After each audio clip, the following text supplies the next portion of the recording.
उस महापुरुष को आज मैं किस मुंह से उनकी बात करूं, किस मुंह से उनकी तारीफ करूं, कि जिन्होंने इस हिंदुत्व की रक्षा के लिए, जिन्होंने इस मंदिरों की सुरक्षा के लिए, जिन्होंने माता और बहनों की सुरक्षा के लिए, जिन्होंने अपना संपूर्ण जीवन इस महाराष्ट्र को अर्पण कर दिया। पूरे दक्षिण के जो महाराजा थे, जो सम्राट थे, जो इस हमारे हिंदवी स्वराज्य के दूसरे छत्र पर कहे जाते हैं, वो हमारे संभाजी महाराजा, कि जिसको हम धर्मवीर संभाजी महाराजा कहते हैं, जिनका नाम लेते ही हमारे रोंगटे खड़े हो जाते हैं, कि एक सिर्फ 32 साल की छोटी सी उम्र के अंदर, सिर्फ only at the age of 32, कि जो आज हमको छोड़कर चले गए, 32 साल की उम्र के अंदर जिन्होंने इतिहास का नवसर्जन किया।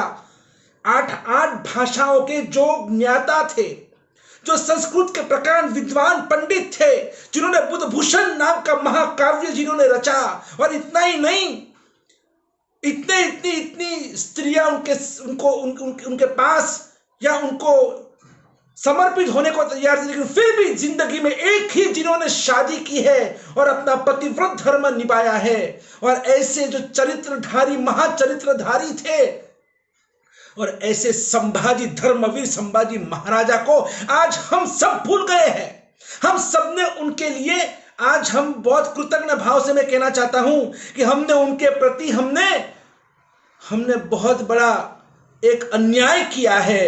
इतिहास ने उनके लिए अन्याय किया है।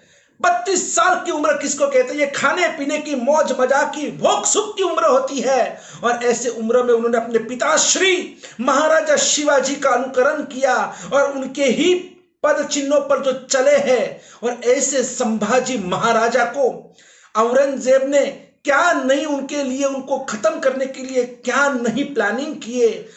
फिर भी देखो, इतना सब कुछ होने के बाद भी हमारे ही गद्दार लोग, हमारे ही ऐसे, जिसको मराठी में फितूर कहते हैं, जो गद्दार है, और ऐसे गद्दारों ने आज सबसे बड़े हमारे हिंदुस्तान को अगर किसी ने नुकसान किया है ना, वो गद्दारों ने नुकसान किया है।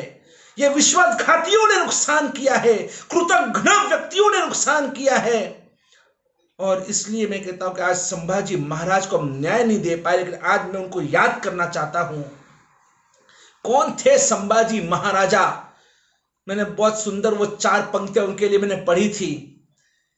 शिवरायांचे ते लेख होते, शिवरायांचे ते लेख होते आणि मराठ्यांचे ते राजा होते।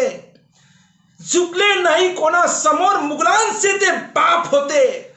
आणि जर कोणी चुकत असेल तर त्याला सत्याची वाट दाखवली, आणि जर कोणी नडत असेल तर त्याला मराठ्याची जात दाखवली, त्याला हिंदुस्तानाची जात दाखवली। यही थे हमारे संभाजी महाराजा। जब औरंगजेब के पंजे में और फंस गए, और ऐसे समय पर उनको धर्म परिवर्तन करने के लिए कहा गया कि आपको धर्म परिवर्तन करना होगा, आपको इस्लाम स्वीकारना होगा। लेकिन ये धर्मवीर संभाजी महाराज ने कह दिया, चाहे आप मेरे कितने भी आप मेरे टुकड़े टुकड़े कर दो ना, लेकिन फिर भी मैं अपने धर्म से भ्रष्ट कभी नहीं होगा। हम तो छोटी छोटी बातों पे ढल जाते हैं। हम कभी कोई प्रतिज्ञा लेते हैं, कभी कोई बाधा लेते हैं। हमारी प्रतिज्ञा, हमारी बाधा, हमारे व्रत नियम क्या होते हमारे। आज शर्म आती है मुझे कहने में कि हमारे आर्य संस्कृति को मानने वाली हमारी आर्य प्रजा आज की तारीख में व्यसनों की गुलाम बन चुकी है।